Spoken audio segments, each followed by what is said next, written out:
Hey everybody, BeyondDrewTV here. Welcome back to the channel. Welcome back to Thornton Hills Zoo here in Planet Zoo. So yeah, if you remember from the last episode where we did our little zoo tour of Thornton Hills Zoo, I mentioned that was going to be the last episode of Thornton Hills for a little bit since Mike Sheets, Mr. N7, was going to be taking it over for a garden rescue, and that's still going to be a thing. This is the last episode. But basically he got a little caught up with some of his other projects, his last garden rescue that he did for Suey. If you haven't seen that, oh my gosh, it turned out really amazing. He did like a mist-themed garden rescue, and it turned out amazing. But yeah, it took a little bit longer for him to do that, and he had some other projects turn up. So basically, I had an extra probably like 3 or 4 days to kind of build in the zoo, and yeah, I wanted to go ahead and take advantage of that while we had the time there. So you might be able to see in the background there, but you can kind of see the new stuff that we have there. So let's go back out from our tapir here. Just always love hanging out with the tapirs. They're great as they whistle. So, but yeah, as you can see in the background here. And I kind of mentioned this in the last video that I wanted to put a house or something here, and someone commented in the last video and said you should put a small mammal or small animal house, and I was like, yeah, that's an amazing idea. So that's what I went ahead and did. And they went a step further there, and they also recommended a reference photo and a reference area, and that was from the Smithsonian Zoo in Washington, D.C. So this building is not an exact replica or anything like that of it, but it's pretty close. Took a lot of references from it. And everything, and even the inside, because I did an interior for this as well. So yeah, this is the zoo's first like big house that we have, and it's going to be the first time that we've done an interior for the zoo as well. So yeah, the reason that we're not doing a time lapse is kind of that reason. There is that the majority of this the build has been done inside. The exterior, this main part right here, took a little bit to kind of get the windows and kind of just the little details how I wanted it to get and everything. But for the most part, we're going to be showing off things on the inside. And for time-lapse purposes, if you wanted to be sick, then you probably would have liked watching it. Or if you wanted to get a headache like I did when I rendered it out and watched it, because it was just zipping all over the place, and it's very cramped, tight places to build and everything. So this kind of made the decision to just show it off in the real time. So what you're going to see is probably about 85% done, I'd say, if I was guessing. One side is completely done and another side is just about done, but I kind of ran out of time before needing to send the file over to Mike there so that he could get started on the garden rescue for Thornton Hills Zoo. So yeah, we're going to show off everything in its entirety, but just know that we will come back to the small animal house here to show off the majority or the rest of the area that I haven't really finished up yet. It's all there, ready to be built on, but it just hasn't gotten the details for it. So, but anyways, yeah, as you come up here, you can either go up these small set of stairs right here, or you can, you know, for those that can't go up the stairs, we have 2 ramps on either side there for you to get up and everything. And then as you get in, start to hear some of the bugs and everything, or the sound effects that we have. But yeah, you pop right in, and here's the interior here. So the reference photos and the influence that I had from this again was from the Smithsonian Zoo in Washington, D.C. And that interior of the building looked like it was a bit stuck in like the early 2000s, late 90s aesthetic, and I loved it. I thought it was just so almost just horridly bright and in your face and great all at the same time. So I wanted to kind of go with that as well. So don't mind the protesters. I mentioned in the last video, but it's kind of a bug right now where you get protesters even though the animal welfare is turned off in the zoo and all the animals have 100% welfare, the protesters still show up. Kind of bums me out while I'm building, but what are you going to do? But anyways, we have our aardvarks here. Oh, before I forget, I like to turn it to nighttime while we're in here because we're in a building, so you know, kind of is dark in buildings. So we'll go ahead and turn off you as well, Mr. Tapia. There we go. Cool. Yeah, here is our aardvark habitat here. I wanted it to really feel like a nice kind of nocturnal small habitat there. So yeah, the 2 enjoy themselves here. We got 2 females. They are solitary creatures, except I was reading that females will sometimes stick together after they have their litter or something like that. Yeah, that's right. After their litter, like the females will stick together sometimes to like help each other out. But for the most part, they're solitary creatures, so there's not a big pack in there or anything like that there. But yeah, no, nothing too crazy with it. You know, a lot of the little rock work here they have a little sleeping area. But yeah, for a lot of the reference photos that I was looking at, and that's a lot of this is just I'm gonna keep mentioning reference photos because I really wanted to nail the interior to kind of get it pretty as realistic as I could, or based off real zoos as much as I could there. So while it might look a little bit barren to some people, this is what a lot of zoos, what it looks like for them, for these small kind of animal habitats. So, but yeah, they seem to enjoy themselves nicely there. So you get some nice views around two sides of it here, as you can see. So yeah, you get some really nice views there, and you get some nice views when they're kind of taking a little sleep there, a little nappy, little aardvark naps. So, so we'll go this way first. There is something behind me, but we'll show that off at the end. That's the not so done part. But this part over here is pretty much all the way finished up. And man, I had such a fun time doing this interior. And this is probably iteration 6 or 7 out of it. Like I said, when I was doing the interior work here, just a lot of going back and forth, trying to figure out how to just make this really look, like an interior house that you would see in a real zoo. And I think that we finally kind of got it pulled off there. So we'll kind of go around this way. This is your keeper entrance back here, so that they can get to the back of the small exhibits right there. So there's the little backstage thing. And as you come around, we have just a bunch of different variations of animals. So we have the bullfrog in here. Let's see if we can even see it. You know how hard it is with all these small exhibit animals, right? If you play the game, you know how hard it can be. You can spend... Oh, hey! Oh my gosh, we actually found it. I was about to say you can spend an hour trying to find him, but there he is. There's our little bullfrog. Again, he's a solitary creature as well, so he's all by himself. And then across the way is the really fun thing. We have a Nile monitor. And yeah, here's the Nile monitor's habitat there. I wanted it to feel like a small habitat. All of these habitats in here are going to be smaller on scale for sure. But he seems to enjoy himself there. Has a little pool and everything. And yeah, again, it's just kind of trying to recreate what I've seen from real zoos and everything. I used some windows here up above.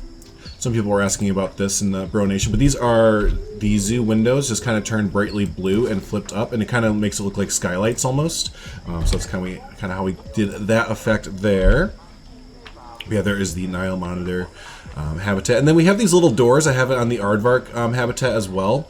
But yeah, we have these little doors that are supposed to be the the zookeepers can like pull them open, and the animals can go into the backstage area for the nighttime and stuff like that. Because I've mentioned it a few times, but animals aren't always on their on stage enclosure or whatever you want to say. Sometimes they're they don't even go out for a day. They might stay backstage for whatever reason. Maybe just for veterinary purposes, or whatever. Maybe they just don't want them to go out. But so yeah, that's what that little door is supposed to be right there. So they can go to their backstage little area there. So as we turn around here, we just have some more small habitats. And what was another thing I wanted to mention? Oh yeah, just these little pockets of greenery and stuff like that. Really like that when I was looking at the interiors of places. Just these little pockets of little jungles and yeah, just little greenery spots basically, and it just really adds to the interiors, making that look so drab and just bleh, whatever. So, and then all these other little detail things that we're looking at here. These are all from Mr. Domez right here. These little pamphlets and this little kiosk thing right here. Then behind here, this is from Ricey. She has made this. This is for a veterinarian kind of board. I just thought that was a nice thing to put up. A lot of information. You see that all the time. There's just information plastered all over walls, all over everything to kind of tell you what's going on. And same thing over here. You see these. This is from Mr. Domez, his vending machine. We've used that a few times. These are also from Ricey as well. And I will make sure to link all of these things down in the description. But yeah, Ricey and Mr. Domez and a few others, they really like to make these little details that really just make a zoo kind of stand out and everything like that. So, but yeah, right in front here we have these are two exhibits smashed together, and you kind of see right there. Unfortunately, the effect is lost right there. You can see the two panels, but yeah, I kind of took some rocks to cover up. I'll kind of show you here to kind of cover up the. If it'll go away. The little gap that we have right there. Just kind of took some rocks to cover it up, and it works for the most part there. I like how that turned out. But there's two of the same animals in here because I wanted two of the same snakes that they are in here, because again I wanted it to look like similar to the Nile monitor. I want it to look like a giant habitat instead of two small exhibits separated basically. So I think it works pretty well, and yeah, it's something to kind of build off of there. So then as we go around here, yeah, just there's the other side of the staff entrance. We have our little cupboard over here. I noticed in the in some of the areas of the interior that I was doing references from, they had these little cupboards all around. I'm sure for like educational purposes and just storage, I'm sure, whatever. But I was like, yeah, sure. You know what? We need cupboards as well. So there, a little cupboard, right? That's the most important detail. I just noticed our one of our lizards, our iguanas, are hanging out right here. So yeah, there's that guy there. And next time we have a green iguana. So. But yeah, no, that is half of the interior right there. It's kind of funny. I feel like I went through that really quickly, and it took me like 2 or 3 days to do all of that. And now I'm just like, really? That's all it was after that? But yeah, that's all that this game can be there. Can we see the green iguana? You see him in there? I don't know if I see it. Might be basking. Oh, there it is, right up against the window. Nice. So, yes. That's what he's saying. Yes. So. But yeah, there you go. So that is the half that is definitely finished up there. Really happy with how that came out for being one of the first interiors that I've done in the game since beta, basically. So yeah, can't wait to do more interiors in the future and stuff like that. But let's go ahead and turn around, and I'll show off the part that's not really done at all, but the base structure is there to build off of after N7 Mike Sheets gives the zoo back. So as we come over this way, very similar in style and everything to the opposite side, except we kind of dropped some of the small habitats, the small exhibits, and in place we put just more lush greenery and stuff. I wanted to feel a bit more, yeah, just more lush and kind of tropical-ish. I guess I noticed that a lot with the plants that the houses use. They're usually more lush and tropical, it seems like. I'm sure it just has to do with the kind of theme that the house is going for. But yeah, you can kind of see here's the general room that we have, and the main attraction, as you can see, is right over the is right across the way with our big viewing area, and those are red-tailed lemurs, our red lemur habitats. We'll go ahead and zoom in over here. But yeah, they are like I said, the big main attraction. Oop, the clouds just went away finally. But yeah, no, here's the start of it here. Now, don't get used to this. This is gonna change. I don't know exactly how much, but it might change semi-drastically. This habitat is going to be repurposed and redone a bit by Mr. Carlos, who is over on the Bro Nation. We've used some of Carlos's stuff before in a panda habitat build one-off before, and he's just overall, he gets zoos. He is just like, he's a zoo sensei, a zensei. Nope, that doesn't work.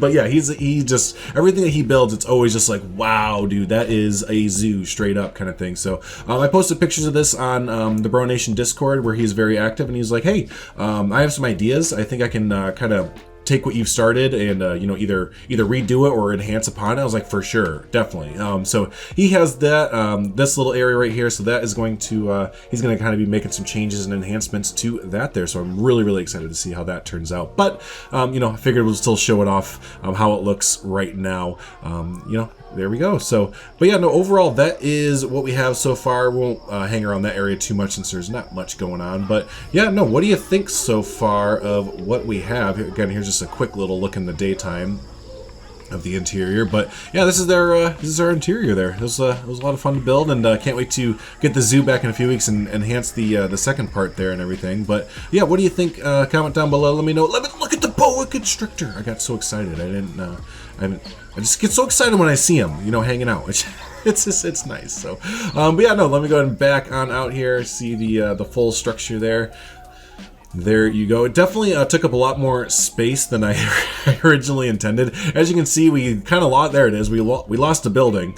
Yeah, I needed this space right here. So this building, the modern Street Fox Coffee building, kind of had to take a back seat, and we'll figure out a place for it, I'm sure. No worries there. But yeah, no. Again, comment down below. Let me know, what do you think of the interior that we have, you know, so far. What are you suspecting that Mr. Mike Sheets is going to be doing to the garden rescue? He kind of mentioned it in his recent garden rescue. If you didn't see it, he did kind of mention that it's going to be kind of a classic take, more of a traditional garden, more of a classical kind of garden. And the area that is in question that we're going to be doing is going to be, or that he's going to be doing, is going to be right over here. So yeah, with those two, you know, you can see the area and just know it's going to be more of a traditional, classical kind of garden feel. You know, what do you think he's going to be putting in there? I have some ideas myself, but I'd love to hear what y'all are thinking there. So, but yeah, no, overall, the you know, the future of Thorton Hills Zoo is looking awesome there, you know, with our new small animal habitat. Carlos is going to do some amazing work for us with the red lemur habitat. Mike Sheets is going to hopefully not tear out the whole zoo, but do a vast majority of good stuff to the zoo and everything. So yeah, really excited for the coming weeks there to see what's going to happen to the zoo. For the channel in the meantime, since we won't have a main zoo to work off of, we're going to be doing some more we're going to be doing some more animal habitat builds, one-offs. I think we'll dive into some like Indian rhinoceroses or Indian elephant builds, because I haven't really tampered or touched the elephant. Oh my gosh, hello. The Indian theme in the game quite yet. So we'll probably do a few more of those in the meantime. And I'm also working on a bit of a collab with a fellow content creator as well, making a zoo called Buxton Zoo. So that is in the works as well, so we might be showing that off in the coming weeks as well, since I'm kind of having some time away from Thornton and everything. So yep, even though Thornton Hills Zoo is kind of taking a back seat while it's being built on by some outside help and everything, the channel is not going to be going silent or anything like that. So definitely be on the lookout for a lot more animal one-off habitat builds, a new collab series, and yeah, a bunch of other fun stuff. So hey, thanks so much everyone for hanging out. I always do appreciate it, and until the next episode of whatever, we'll see you then. Thanks so much.